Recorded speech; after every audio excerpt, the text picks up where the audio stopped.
এই আন্দোলন ছাড়া আমাদের অধিকার বিরুদ্ধে আসছে না। আমরা যারা আপনাদের স্টেক হোল্ডার আছি আমরা করে যাচ্ছি, আমাদের কথা বিবেচনা করে আপনারা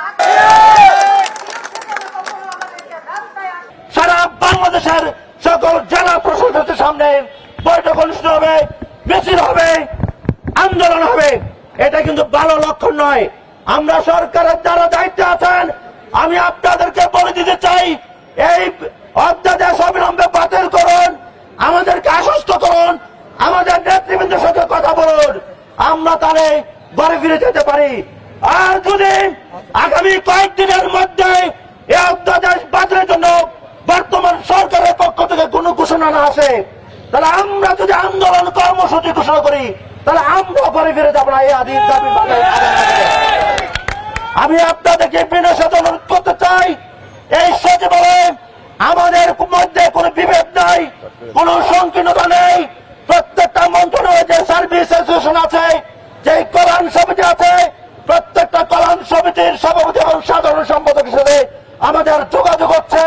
ইনশাল্লাহ আমাদের নেতৃবৃন্দ আগামী দিনে যে কর্মসূচি দেবে, সেই কর্মসূচিতে আমরা সবাই ঝাঁপিয়ে পড়ব এবং আমরা 1 ঘন্টা কেউ শাখায় থাকবো না, ডেস্কে থাকবো না।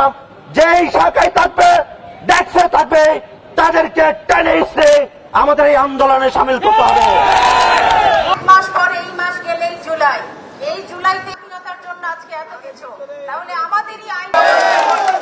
এখানে উপস্থিত সকলকে ধন্যবাদ। কর্মচারীরা যখন নেমে আসবে, অটো কর্মসূচি পালিত হয়ে যাবে, অটো হয়ে যাবে সব। এই অটো কর্মসূচি দেখার জন্য যদি আপনারা এসিতে বসে বসে চিন্তা করেন, তাহলে বোকার স্বর্গে বসবাস করছেন। অনেক সহ্য করেছে, অনেক সুযোগ দিয়েছে, আর দিতে চাই না।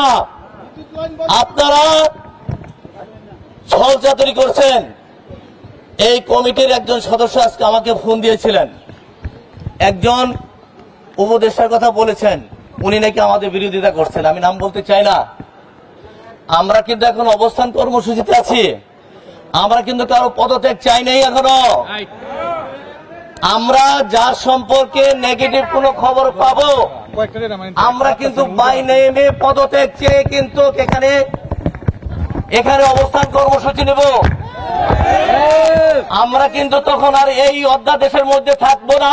মন্ত্রণালয় থেকে অর্থমন্ত্রী ইকবাল ভাই ভূমিকা রেখেছে, এটা করজলের মাধ্যমে অভিনন্দন জানাতে চাই। আসসালামু আলাইকুম। কেন আপনারা টাইম কিল করছেন? কেন আমাদের কর্মঘণ্টা এই রাষ্ট্রের প্রজাতন্ত্রের কর্মচারীদের কর্ম পরিবেশে বিঘ্ন ঘটিয়ে কেন সরকারের কাজকর্মের বাধা আপনারা সৃষ্টি করছেন? প্রিয় সহকর্মী ভাই বোনেরা, আপনারা জানেন এই কালো আইনটি শুধু সচিবালয়ের জন্য নয়, সচিবালয়ের বাইরে যারা আছে তাদের জন্য আরো ভয়াবহ রূপে তাদের সামনে আবির্ভূত হবে। আজকে আমাদের বন্ধুগণ ভাবছেন যে সচিবালয়ের দাবি এটা, আপনারা বুকা স্বর্গে বসে আছেন। আমাদের চেয়ে আপনাদের ক্ষতির পরিমাণ অপূরণীয়, অকল্পনীয় ভাবে আপনারা দেখতে পাবেন যদি এটি বাস্তব রূপ লাভ করে।